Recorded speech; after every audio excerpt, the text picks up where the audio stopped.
Now, Jedrzej, think about 5 years from now or 10 years from now. All of these issues that you brought up on VR is going to be resolved with time. Mm-hmm. So which direction do you see it? Or do you see it clearly? Or is it not as clear? Or do you have like a date or a target date, a prediction date for when it's going to be, I don't know if even to use the word mainstream, but used more in business environment?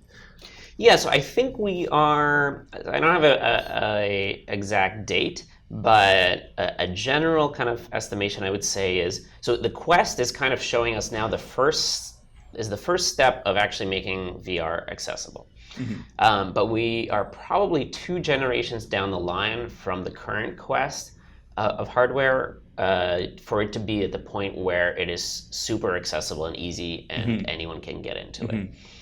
it. So the next generation of it will improve on a lot of things and hopefully address some of the comfort and some of these types of issues.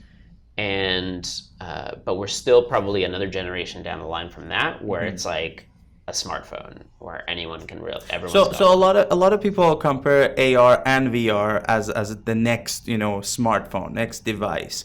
But the thing is, phones were around and smartphones came and combined 2-3 different devices into one, and it just made sense to buy a smartphone, and the adoption rate was crazy high.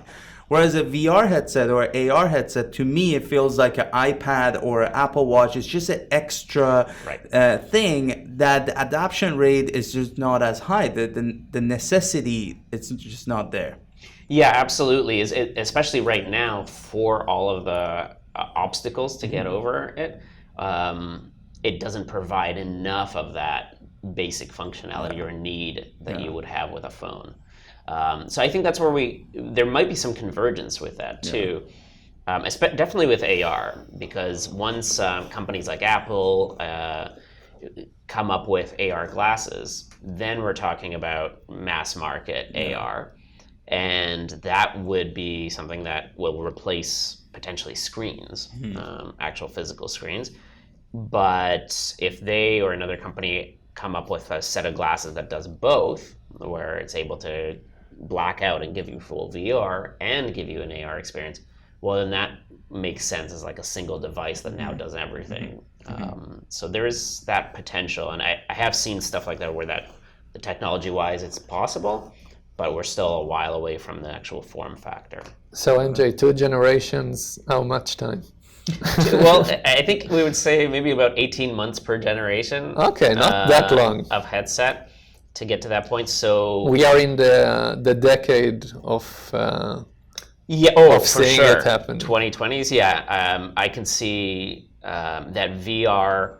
I'm not sure about AR exactly, but AR will also, once it does become accessible and easy to use and in a great form factor, that'll probably become much more widespread than VR faster, because it'll replace the kind of basic needs. It will be in every iPhone. So yeah. But for VR, at least from the gaming perspective, it definitely will become kind of console level within those kind of generations, where every gamer will have that. And pretty closely after that, where every household will have it. Maybe. Yeah, gaming is now leading it for sure. And a couple of months ago, one of the biggest VR games got released, right? Yes, Half-Life Alyx. Half-Life, yeah. And I saw people play it on Twitch, and it was crazy. I guess that the experience itself is even more engaging, but just seeing them and thinking about what goes on there, it's you are living the game. That's really amazing. Gaming is just another world that I'm distant from it. Oh, yeah, but you are still, bringing esports. So yeah, I'm talking with people that are gamers. But myself, I think the last game I played was GTA San Andreas when I was like 13, 14. Okay. Yeah. So we got to get you guys into Half-Life Alyx, because that is definitely. I mean, as much as our own games are amazing, I would say they really flew it out of the park. Wow.